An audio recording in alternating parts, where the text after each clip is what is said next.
I turned on the faucet and frantically washed it away. "What are you doing?" A voice suddenly came from behind me. I froze. Through the mirror, I saw Robert Henderson standing in the doorway. He looked at my face, streaked with water and blood. His eyes deep and unreadable. I roughly wiped my face. "Just a nosebleed," I mumbled, lowering my head. "Probably from the heat." Robert Henderson didn't say anything. He walked over and handed me a clean hand towel. "Wipe that off." I took the towel and pressed it to my nose. "Thank you, Mr. Henderson." He looked at the faint pink stains in the sink that hadn't been rinsed away yet.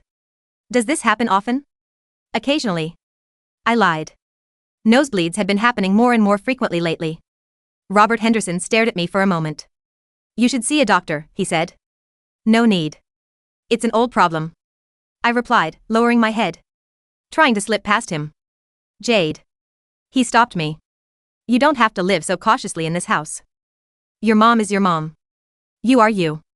I froze, looking up at him. His expression was still detached. But there was a hint of something in his eyes I didn't understand.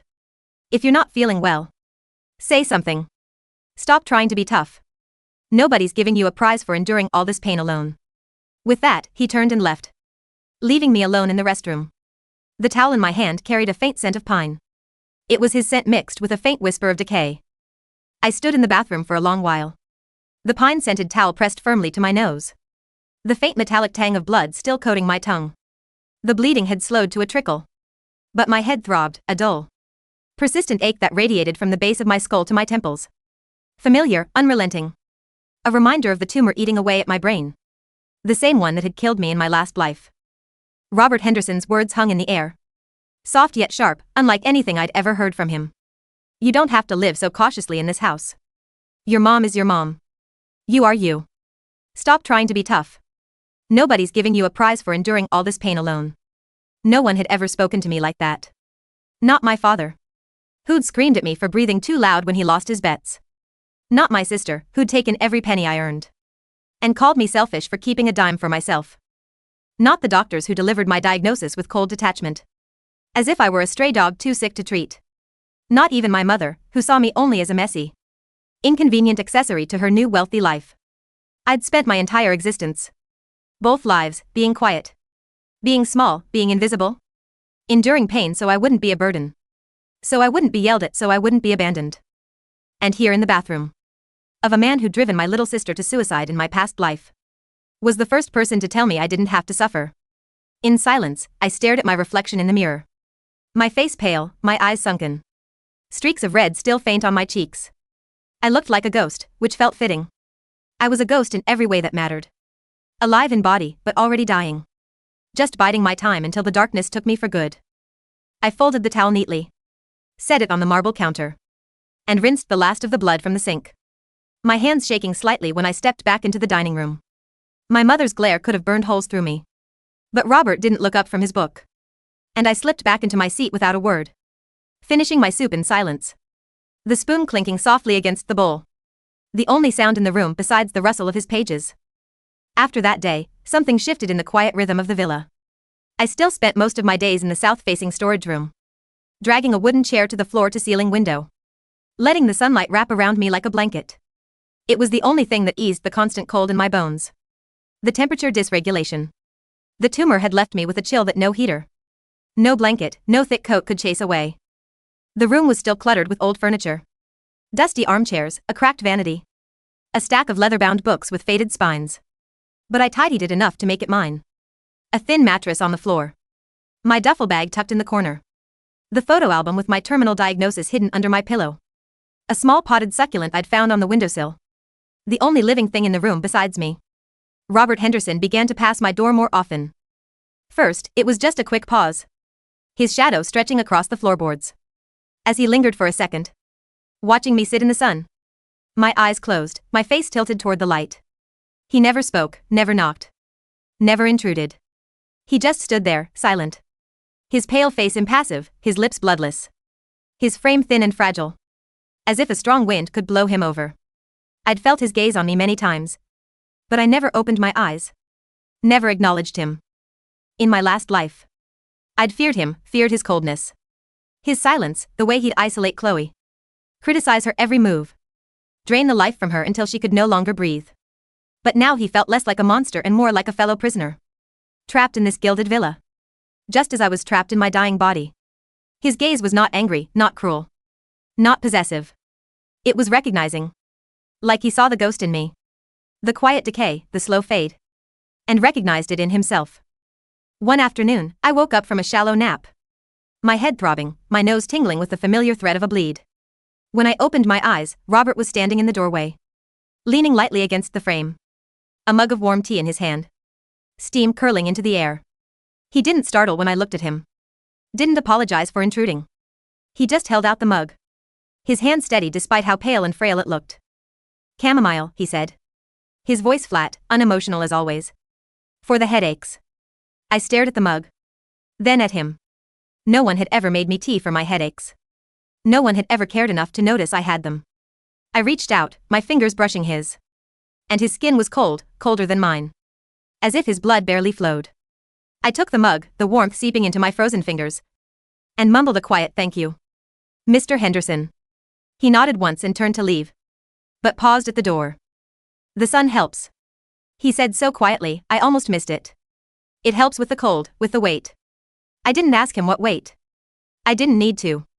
I understood we were both carrying something deadly. Something invisible, something that was killing us. Slowly. Quietly, without fanfare. After that, small gestures became routine. He'd leave a blanket folded on my doorknob. Thick and woolen. When the wind picked up. He'd place a bottle of electrolyte water on my windowsill. Knowing I often forgot to drink. He never mentioned the nosebleeds.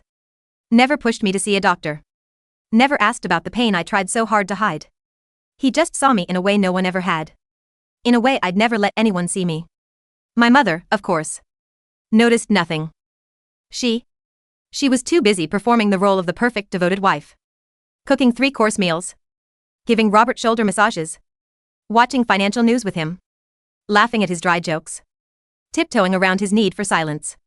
Like a servant in her own home. He'd snap at me if I so much as breathed too loud. If I left a crumb on the table. If my shoes left a wet mark on the carpet. She reminded me daily that I was lucky to be there. That I should be grateful. That I must never upset Robert. That my father was a disgrace. That I was lucky to escape that life. I never corrected her. I never told her that the life I'd escaped was the one I'd already died in. That I'd paid for my father's redemption with my own life. That Chloe's choice to stay with him was a death sentence. She didn't know she was signing. I just nodded and stayed quiet and stayed in my sunlit room. Counting the days until I could rest forever. Then Chloe called again. I blocked her number. After she'd screamed at me for stealing family money. The $5,000 I'd earned washing dishes. My medical fund, the only money I'd ever had for myself. But she'd found a way around it. Using a stranger's phone. Her voice shrill and hysterical. Blasting through the speaker. The second I answered, I was in the kitchen. Getting a glass of water when the unknown number lit up my screen. The villa was silent, Robert reading in the living room. My mother upstairs folding laundry. The ringtone cut through the quiet like a knife. And I tensed. Already knowing who it was. I debated letting it ring. But the persistent buzzing made Robert look up from his book. His brow furrowed, and I sighed. Stepping outside to the backyard to answer. Jade. You ungrateful little bitch. Chloe screamed. The sound of crashing furniture and my father's drunken slurs. Loud in the background. Dad's in the hospital. He got into a fight with debt collectors. They beat him half to death. And it's all your fault. You took the money. You left us. You let him get hurt. If you don't send $5,000 right now, I swear I'll come to that fancy villa and tell everyone what a selfish, heartless whore you are. My head throbbed. The pain spiking sharp and sudden. Black spots dancing in my vision. I leaned against the stone wall of the patio. Closing my eyes, breathing slow and deep. I could hear my father yelling in the background. His words slurred, angry. Familiar. Should have let her die in the gutter. Ungrateful brat. All she does is take. In my last life, I would have panicked. I would have cried. I would have begged for forgiveness. I would have worked 3 more jobs. Coughed up more blood, given them every penny I had. Even if it meant I couldn't afford my medication. Even if it meant I died faster. I'd done it all before and I'd died alone, broken. Used up for a family that never loved me. Never appreciated me, never cared that I was dying. Not this time, Chloe. I said. My voice calm, steady. Empty of all emotion. You chose, Dad. You chose to stay with him. To hug him, to tell me to go to Mom. You said you'd keep the money. You chose him. So ask him for help. Jade. Don't you dare hang up. Jade.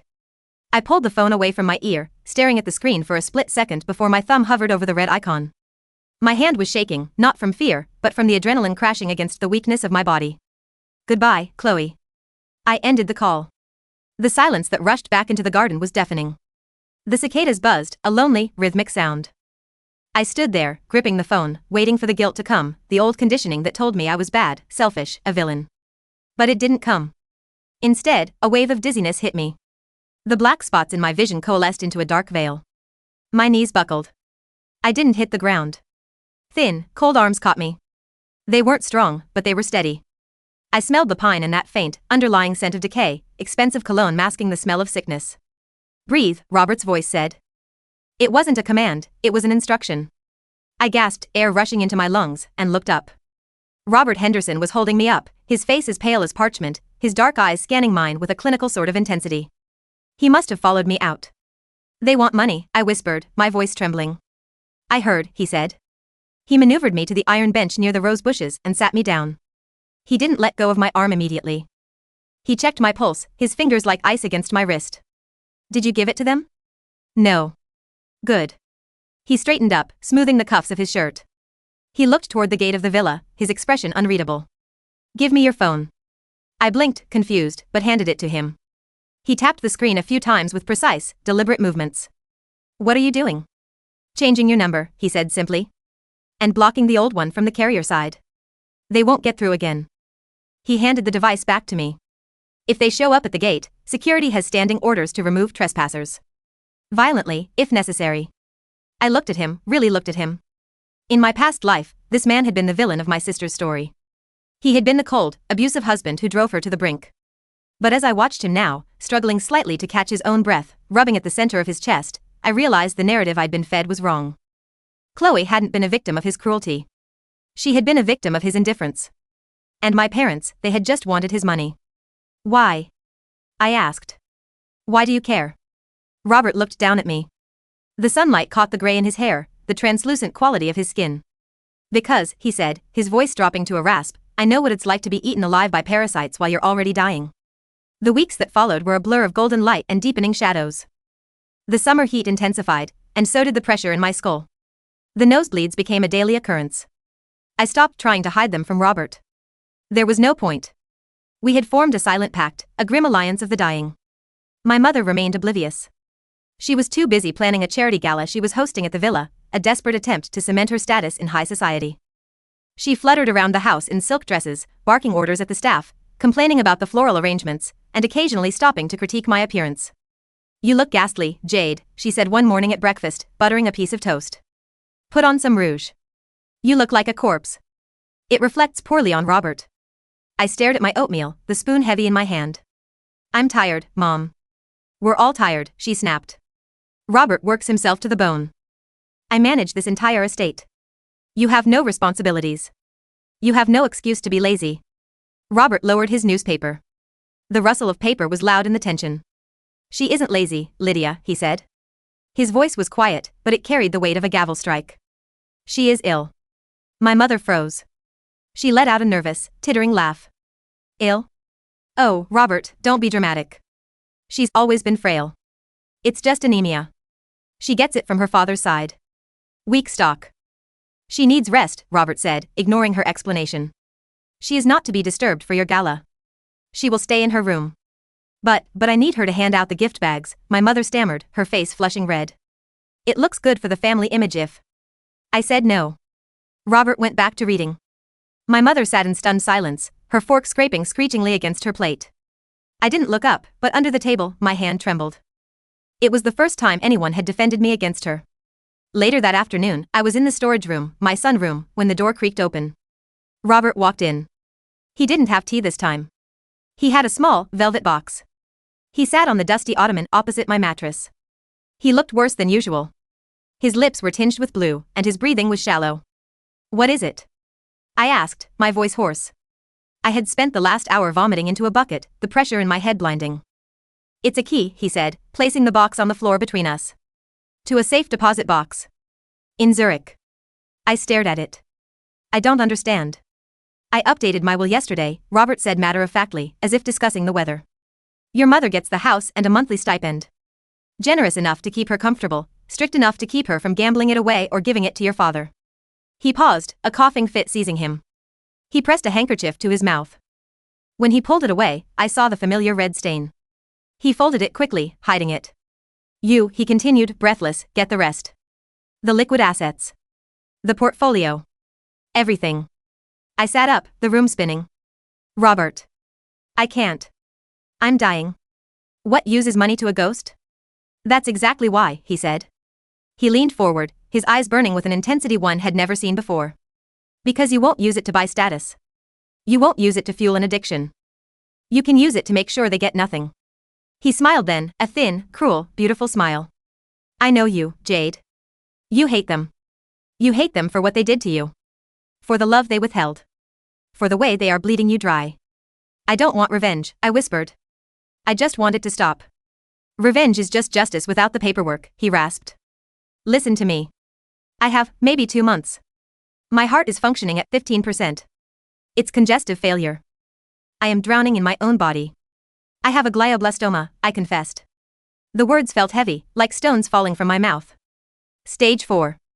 Inoperable. Maybe a month. Maybe less. He nodded slowly. He didn't look shocked. He looked relieved. Then we race, he said softly. To the finish line. The day of the gala, the villa was transformed. White roses everywhere. A string quartet playing in the foyer. Champagne flowing like water. My mother was in her element, wearing a shimmering gold gown, laughing too loudly, clinging to Robert's arm as he moved through the crowd like a specter. I stayed in my room, the door locked. The noise from downstairs vibrated through the floorboards, triggering spikes of pain behind my eyes. I lay on the mattress, the sunlight fading, clutching the velvet box Robert had given me. Around 9 p.m., the shouting started. It wasn't the polite chatter of the party. It was screaming. Raw, angry, familiar screaming. I dragged myself up. My legs felt like lead. I walked to the landing of the stairs and looked down. At the entrance, causing a scene that had silenced the string quartet, were my father and Chloe. My father looked unkempt, a bruise blooming on his jaw, his shirt stained. Chloe looked manic, her hair wild, her eyes darting around the opulent room. Where is she? Chloe shrieked. Where is that selfish bitch?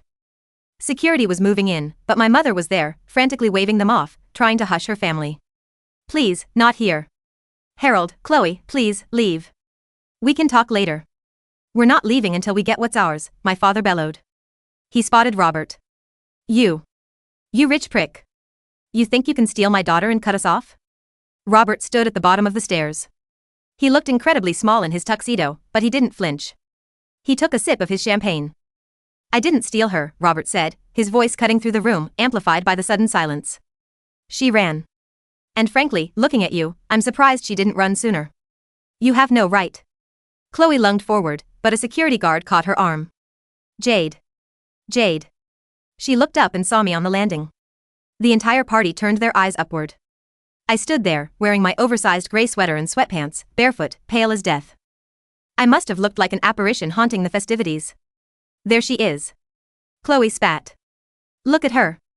Living in luxury while her own father is hunted by loan sharks. You ungrateful whore. My mother looked up at me, her eyes pleading.